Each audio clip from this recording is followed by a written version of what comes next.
Hello po sa inyong lahat, mga kapatid sa pananampalataya. Narito na naman po kami ng ating unang sugo ng Diyos sa ating kapanahunan ngayon upang kami po ay makapaghayag ng mga mensahe galing po sa dakilang Ama at yung mga bagay-bagay po na ating dapat gawin ng lahat ng mga tao dahil ang ating pong Yung gusto mong makipag-participate kami, makinig kayo. dahil po yung panahon po natin, nasa critical na panahon na po tayo. Nasa panahon na po tayo ng panganib. Kaya po sa lahat po ng mga tao, wag na po kayong magpatumpik-tumpik pa. Matuto na po kayong manalangin. Dahil dumating na po yung pangatlong pagkaaba na ibinaba ng dakilang Ama. Ito po ang gera, Third World War na sinasabi. Ito po ay hindi po ito basta-bastang digmaan, kundi nuclear weapon po ang mga gagamitin dito at pwedeng mamatay lahat ng tao. Kaya narito po ang ating unang sugo ng Diyos sa ating kapanahunan ngayon, si Pastor Leonides. Magandang hapon mga kapatid sa pananampalataya. Kaya tinawag ko kayo mga kapatid dahil you are all Christians, sabi nyo, di ba?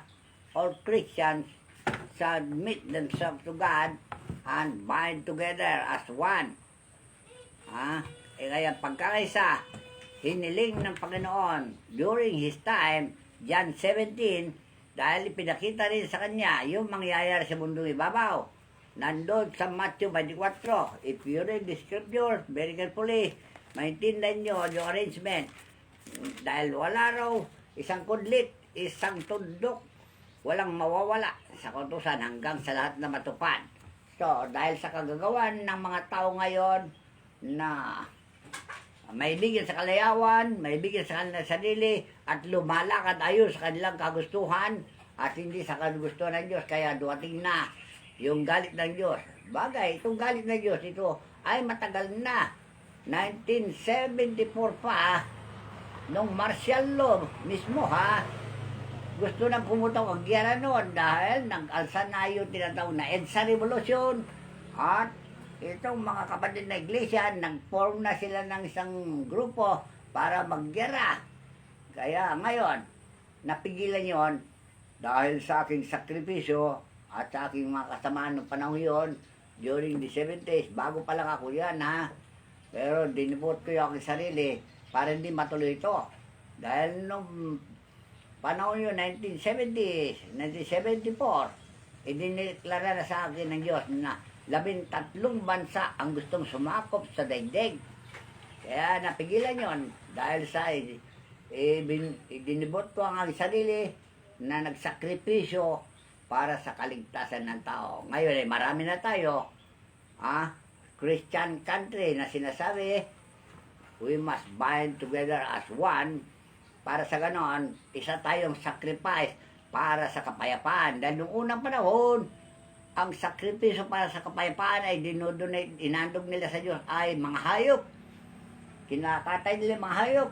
Noong panahon naman ni Ruth, tao ang inandog nila sa Diyos, mga babaeng malilinis. Walang dalis, walang peklat, yan ang inandog nila sa Diyos. At isa si Ruth doon, ang nakalinya na ihandog. Kaya lang, dahil banal siya, walang magagawa ang taong patay kung patay mo na. Ganyan din, nung panahon ni Abraham, anak din niya ang inihiling ng Diyos, handog para sa kapayapaan. At hinandog niya si Isaac, papatayin niya. Kaya lang, hindi dapat gano'n na patayin ng handog. Ang handog ay dapat magsakripisyo para sa bayan. Hindi yung patayin mo. Hindi gano'n ang sakripisyo. Kaya nung patayin niya si Isaac, pinigilan ng Espiritu yung punyal na hawak niya. At hindi niya napatay si Isaac. Dahil walang magagawa ang isang taong patay. Ang taong buhay na sinasabi ni Pablo, siya ngayon nating gawin Roma 12:1 hanggang 2. Yan ang requirement ng taong hihandog niya sarili niya para sa kapayapaan.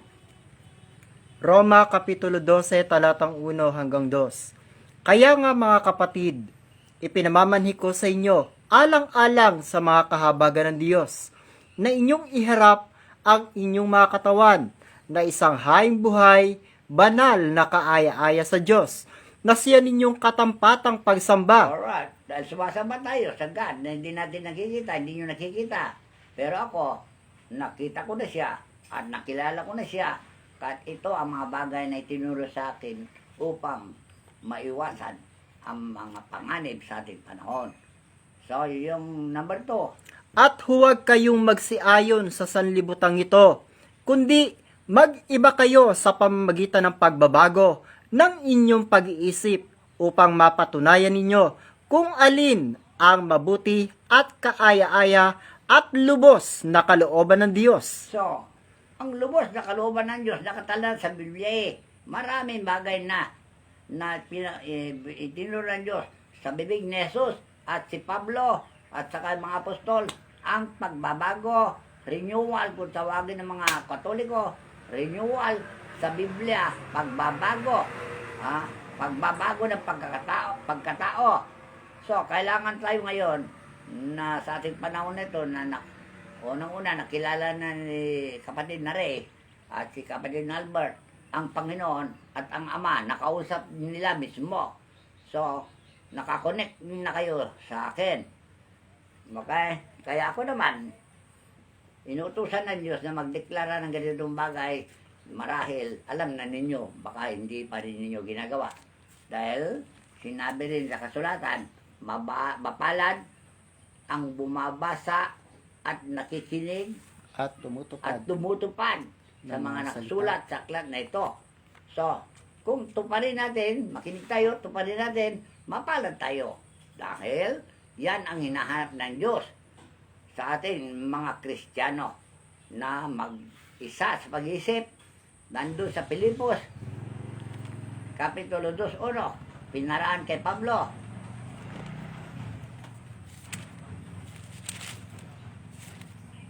Pilipos, Kapitulo 2, talatang 1. Kaya nga kung mayroong anumang kasiglahan kay Kristo, kung mayroong anumang kaaliwan ng pag-ibig, kung mayroong anumang pakikisama ng Espiritu, kung mayroong anumang mahinahong awa at habag, ay lubusin ninyo ang aking katuwaan, upang kayo'y magkaisa ng pag-iisip, mangagtaglay ng isa ring pag-ibig, na magkaisa ng akala at isa lamang pag-iisip. So, ang ating isip, i-focus natin doon sa Ama. Dahil ang Ama mismo nagsabi ng ganito.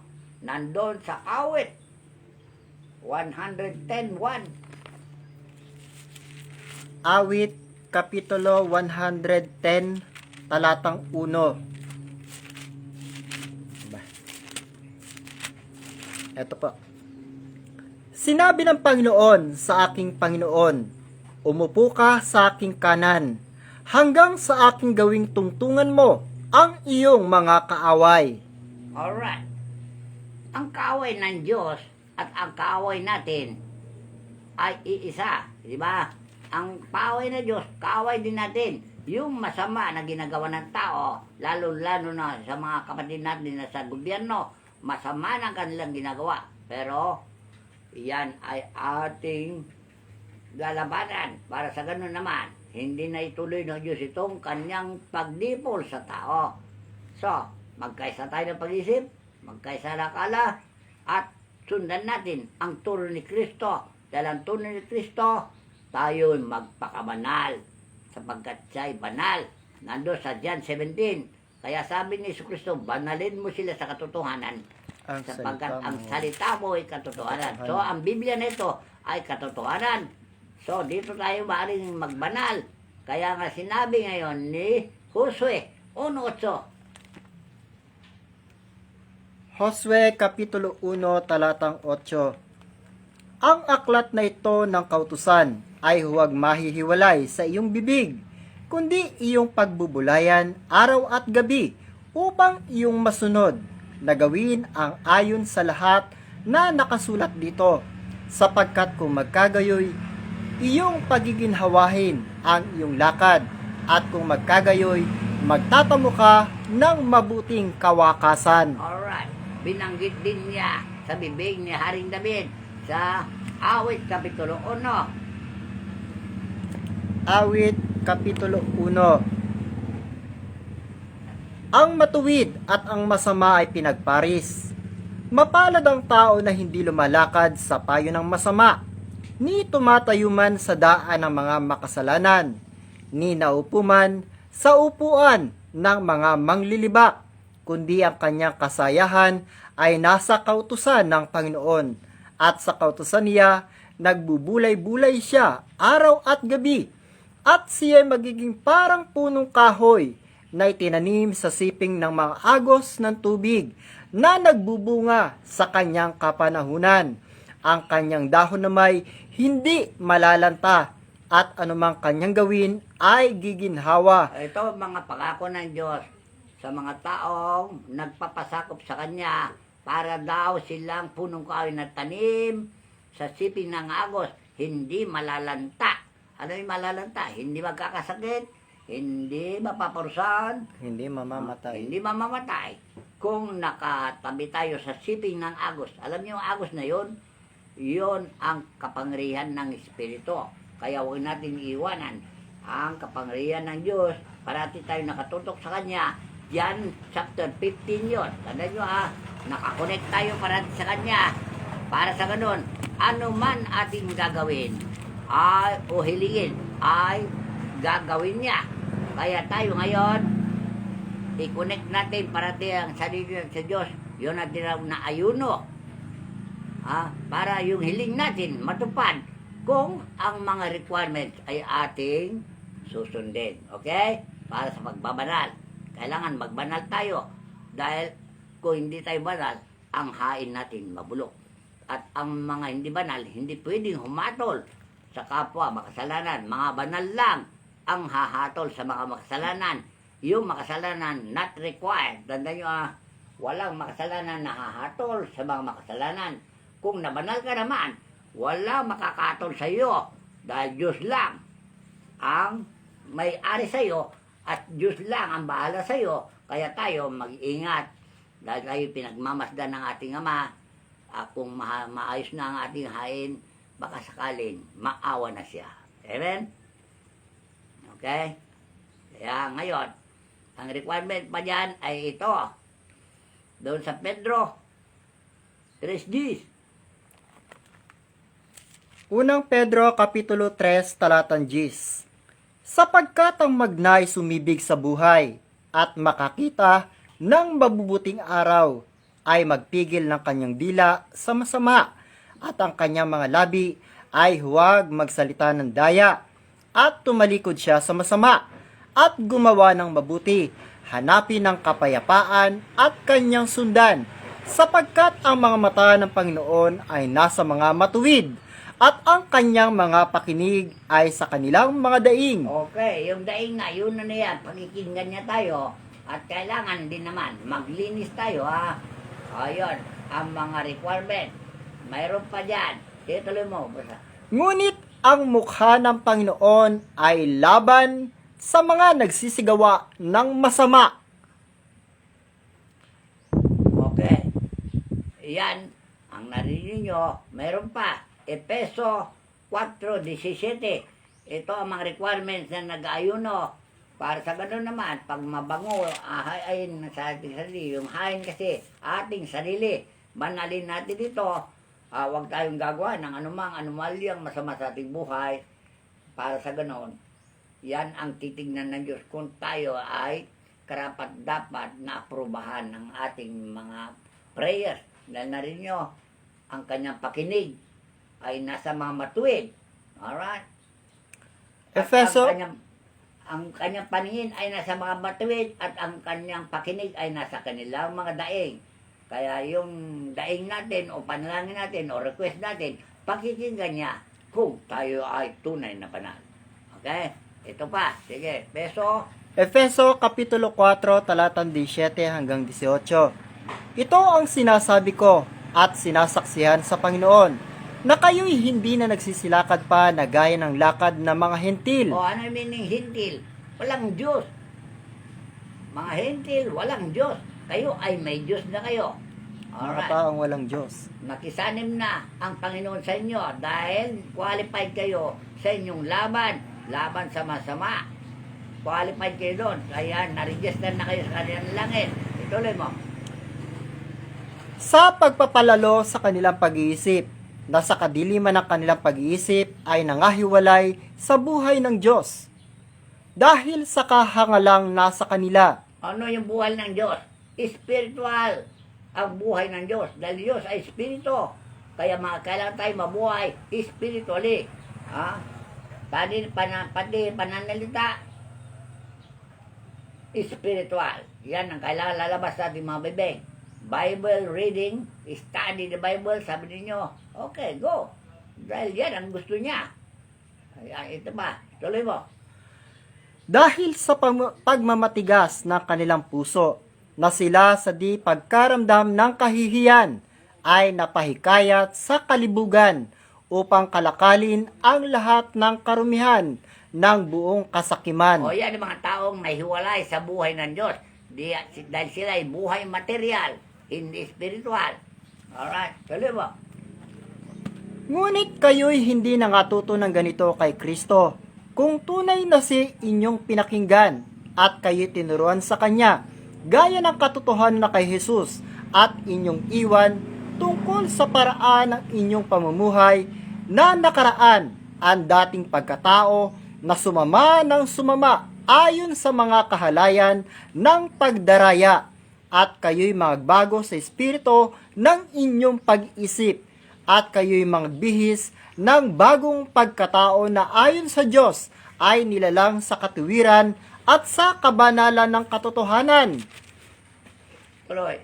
Kaya nga, pagkatakwil ng kasinungalingan ay magsasalita ang bawat isa sa inyo ng katotohanan sa kanyang kapwa, sapagkat tayo'y mga sangkap ng isa't isa sa atin. Alright. We are the body of Christ na sinasabi ni Pablo. Kailangan tayo na magkaisa ng pag-iisip, magkaisa ng akala, mag-isa lamang ang pag-iisip. Gaya ni Kristo at sa Diyos. Iisa ang kanilang pag-iisip.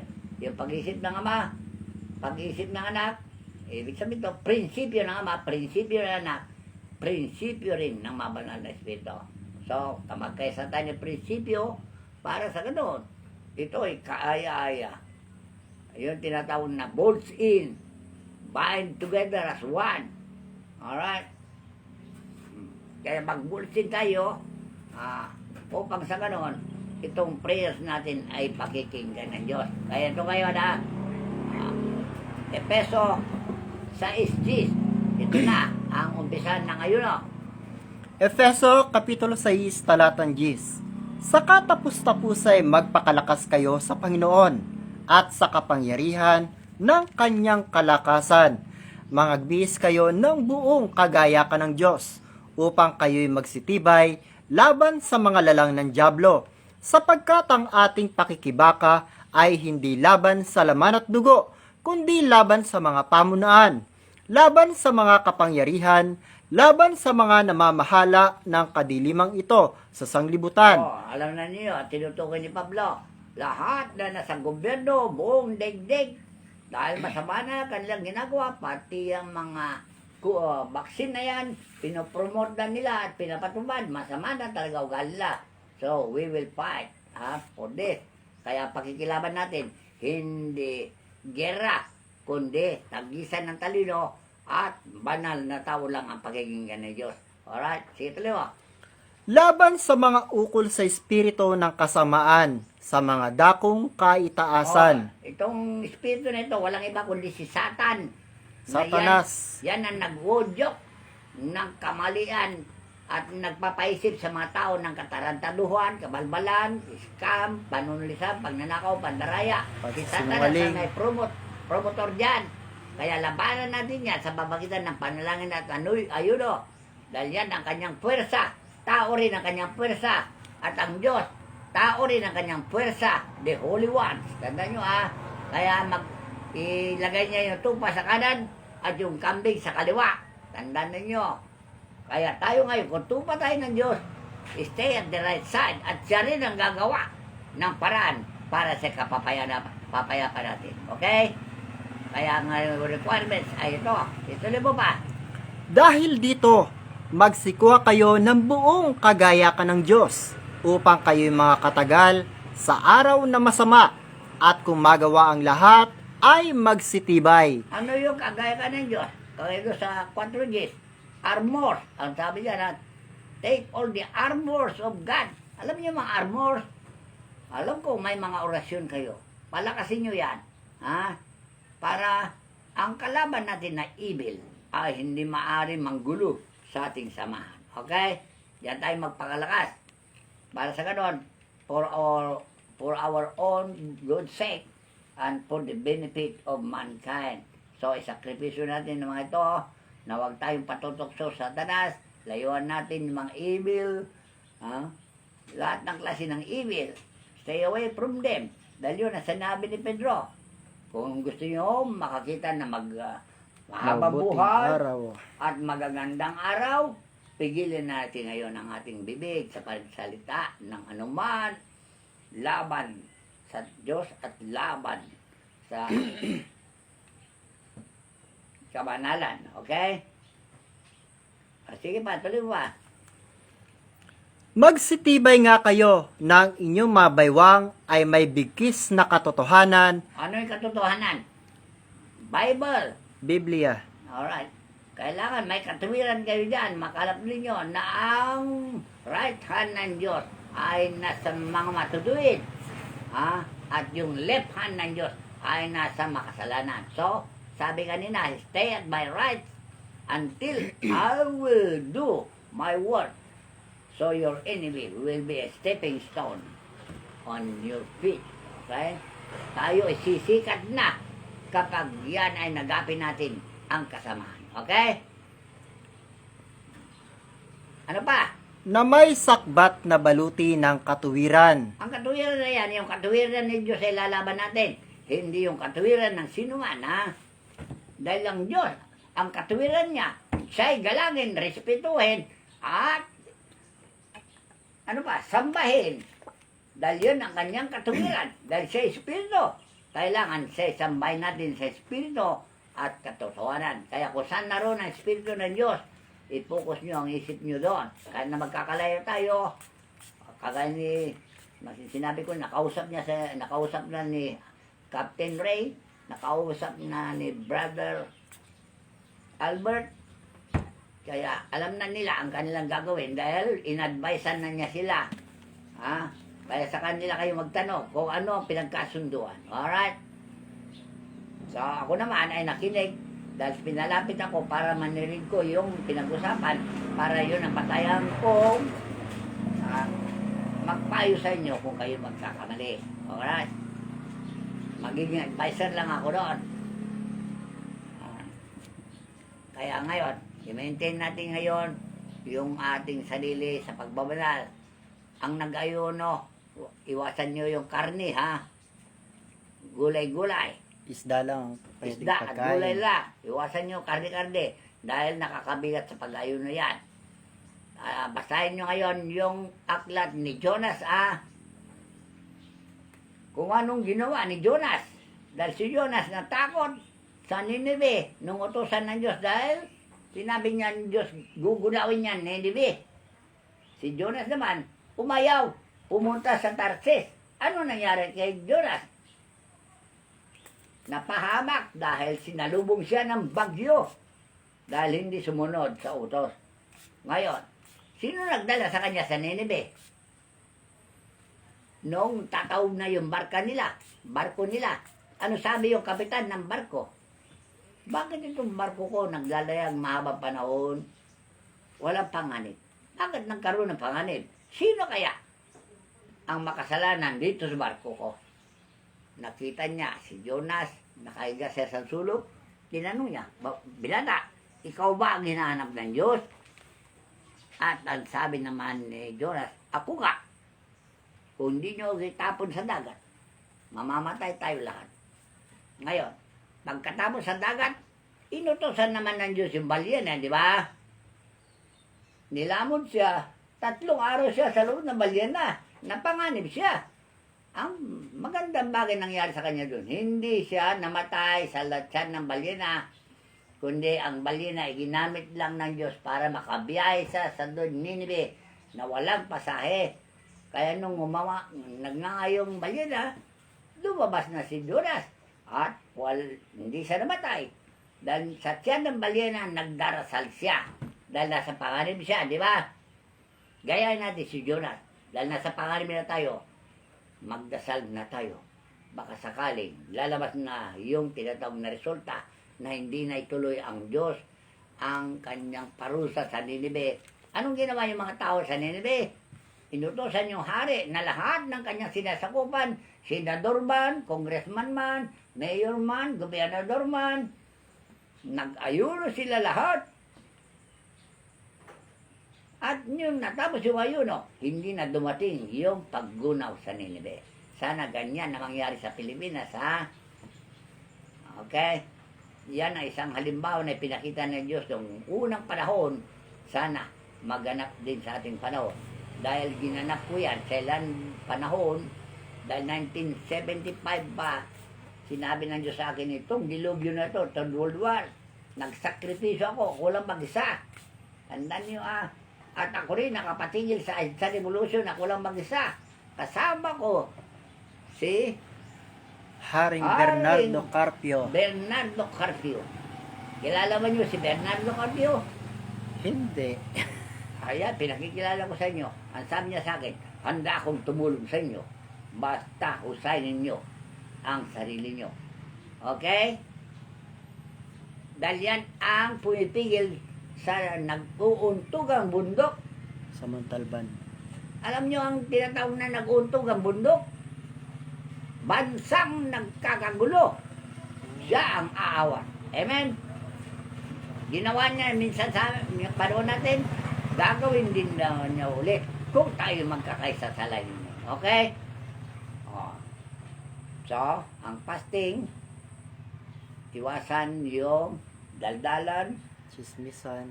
iwasan ang chismisan, iwasan yung material na pag-iisip, lumakan tayo ayon sa Espiritu, ha? Dahil ang Diyos sa Espiritu, kailangan lumakan tayo ng may kabanalan sa buhay na ito para magtagumpay tayo. Okay? Salamat sa inyong pakikinig. Kung gusto nyo magtanong pa kayo para sa ganon, magkalinawan tayo.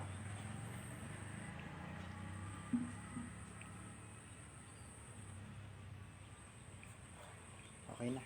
Okay na. Thank you. Salamat sa inyong pakikinig. Sana itong mga advices ko na ito, maganap natin. Yun lamang po at magandang araw po sa inyong lahat, mga kapatid sa pananampalataya. Nawa po sa lahat po ng kapatiran ng pananampalatayang ito, magkaisa po tayong lahat sa pananalangin, sa pag-aayuno, upang ang dilubyo na darating sa ating bansa ay ating pong mapigilan. Dahil hindi po biro-biro ang dilubyo na ito na darating. Napakaraming tao po ang mamamatay. Baka isa sa mga kamag-anak natin ay mawala. Huwag na huwag mangyari. Kaya po, magkaisa po tayo sa pananalangin, gabi-gabi. Araw-araw, gabi-gabi, upang maawa sa atin ang ating dakilang Ama. Yun lamang po at magandang araw po sa inyong lahat. Nawa ang pag-ibig at kapayapaan ng ating Diyos Ama at nawa ay sumagana sa ating lahat.